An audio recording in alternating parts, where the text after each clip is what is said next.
Alright, thank you very much. Hello everybody, it's your good friend Pozzible here, and I'm back in action with another look at another Giallo Classic. I don't even know if I'm pronouncing that right. Anyway, it doesn't really matter, but the important thing is that this movie is something I have to admit I feel doesn't really fit into the category, but I have my own interpretations about that, and you'll understand why in just a moment.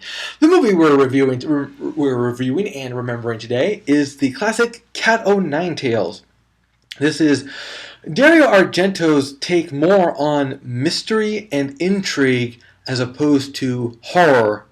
Don't get me wrong, it's still considered Italian horror, it's still considered Giallo, but I didn't feel like horror was what he was going for. You know, don't get me wrong, there's still the high body count, people dying in unique fashions and everything, but it focuses more on like the mystery element of it all.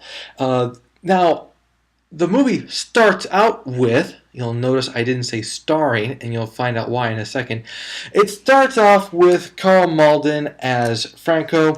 He basically is a blind journalist, ex-journalist I should say. His job now is to make crossword puzzles for people with the help of his niece. And from the beginning, you get the idea that this is a crime-fighting duo in their own way.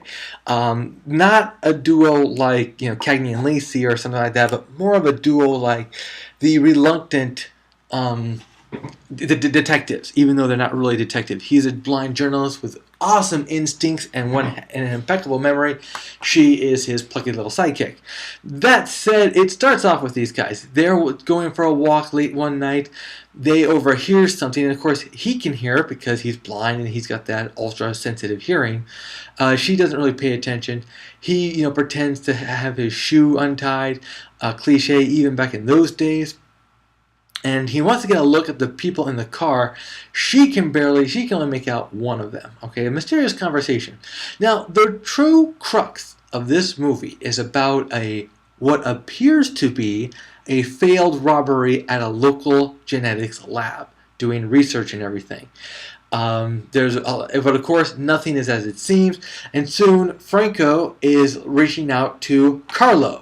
Carlo is the other reporter who takes over the middle half of this movie. And you see him a lot. You know, you see him getting seduced by some lady. That's where kind of the, you know, good old Italian sex comes in. And but, you know, as these guys investigate the crime, which is what this is really about, they become themselves targets of the criminal who is trying to kill people for his reasons. And I have to admit, of all the reasons I've ever heard in my life, this one has to be the biggest lame-brained reason I've ever heard. It didn't make fully that much sense. It made sense in the end, don't get me wrong. But it's kind of a lame attempt at a motive, I guess I'm trying to say.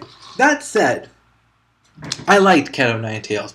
They really went for the Agatha Christie, had a lot of suspects, had a lot of intrigue, a lot of twists, and even though it wasn't as sharp as it could have been, it still held its own. Very intriguing. You know, you never got the attention that the fact that these guys were like, you know, quote unquote badasses. They weren't like that back then. They were clever, they were intelligent, and they were able to put the pieces together. And you know, Franco, Carl Malden's character, is a lot more resourceful than he gives himself credit to be. There's this one moment in the graveyard that is not to be missed for sure, because even when that was happening, it had me questioning what was going on.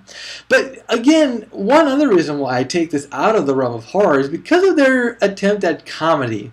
Let me tell you something. This is one of those scenes you don't miss. Alright? Trust me on this. It's in the first 20-30 minutes. I can't remember where it is exactly, but the point is, when you watch this movie, and I do give this movie a see it, when you watch this movie, you gotta stick around for the barber scene. Okay, this was a very good scene. Something you just would not expect from a barber. They threw it in just for comedy's sake. It was funny, and it was really cute. So I give this movie a see it, but just hang in there. It is kind of long, drags in the middle, and kind of loses focus. Like you forget that Carl Malden's also trying to get through this. But yeah, it's definitely something worth watching. But you got to pay attention to it. You definitely got to pay attention. It's one of those good old-fashioned mysteries. And even though one thing I heard about it was that Dario Argento, this is one of his highest-grossing movies. However, it's the one he also hated. He didn't like this one as much as his other films. He wasn't as proud of it, I guess. I somewhat get it. It's a classic movie nowadays, so do yourself a favor, check it out. I think you'll enjoy it. All right, guys, that's it for me for now. We'll see you at the theaters.